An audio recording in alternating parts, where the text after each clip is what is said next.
వార్తలు సమర్పించిన వారు తాపేశ్వరం వారి new Bhaktanjaneya sweets and bakery, Eluru road, Saibaba స్తూపం దగ్గర, జంగారెడ్డిగూడెం.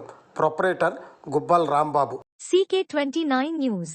జంగారెడ్డిగూడెం పోలీస్ స్టేషన్ పరిధిలో పలు దొంగతనాలకు పాల్పడ్డ 3 నిందితులు అరెస్ట్. నిందితుల వద్ద నుండి 17 గ్రాముల బంగారం, 123 గ్రాములు వెండి, ఒక LED టీవీ మరియు బైక్ స్వాధీనం.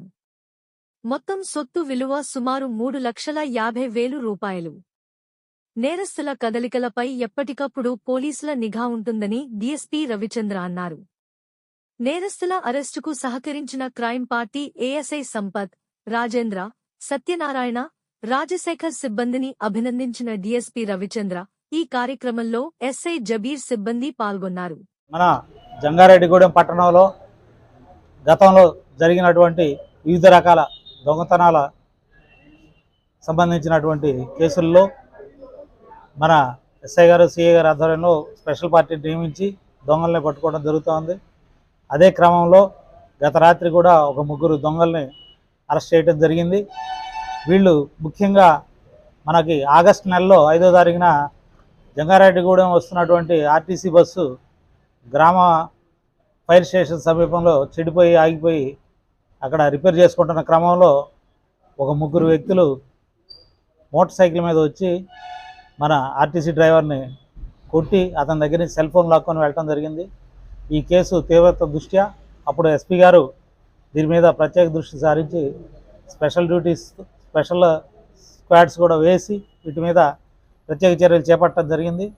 దాని ఫలితంగా నిన్న మనం 3 ముద్దాయిలను కూడా అరెస్ట్ చేసి దానిలో ఈ కేసులో పోయినటువంటి చోరీ సొత్తును రికవరీ చేయడం జరిగింది.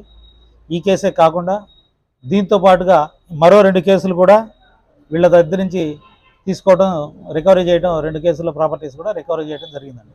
వీళ్ళు 3 కూడా విత్తనాల శివ, విత్తనాల గణేష్, కోన శ్రీనివాసరావు, 3 కూడా జంగారెడ్డిగూడెం వాస్తవులు. ఇవి చెడు స్నేహాలు బట్టి ఇలాగా రకరకాల దొంగతనాలకు వెళ్తున్నటువంటి వాళ్ళు చాలామంది ఉన్నారు. ఈ సందర్భంగా ఇట్లా చెడు తిరుగుతున్నటువంటి యువత మీ మీద ప్రత్యేకమైన నిఘా ఉంటుంది కాబట్టి మిమ్మల్ని గట్టిగా హెచ్చరిస్తూ ఉన్నాం. ఎవరైనా సరే ఇట్లాంటి నేరాలకు పాల్పడితే ఎట్టి పరిస్థితిలో వాళ్ళని వదిలేది లేదు. వాళ్ళ మీద ఖచ్చితంగా షీట్స్ ఓపెన్ చేయబడతాయి. వాళ్ళ మీద దొంగనే ముద్రతో వాళ్ళు కనీసం ఆ షీట్ ఉన్నంతకాలం ఎక్కడ నేరం జరిగినా సరే వాళ్ళని తీసుకొచ్చి విచారించడం అనేది జరుగుతుంది. కాబట్టి అందరూ కూడా ఎట్లాంటి అసాంఘిక కార్యకలాపాలకు పాల్పడకుండా, దొంగతనాలకు పాల్పడకుండా ఉండాలని చెప్పి ఈ సందర్భంగా అందరినీ కూడా విజ్ఞప్తి చేస్తాం. నేర చరిత్ర ఉందంటే గతంలో నేరం చరిత్ర ఉన్నటువంటి ముద్దాయిలు వీళ్ళందరూ కూడా.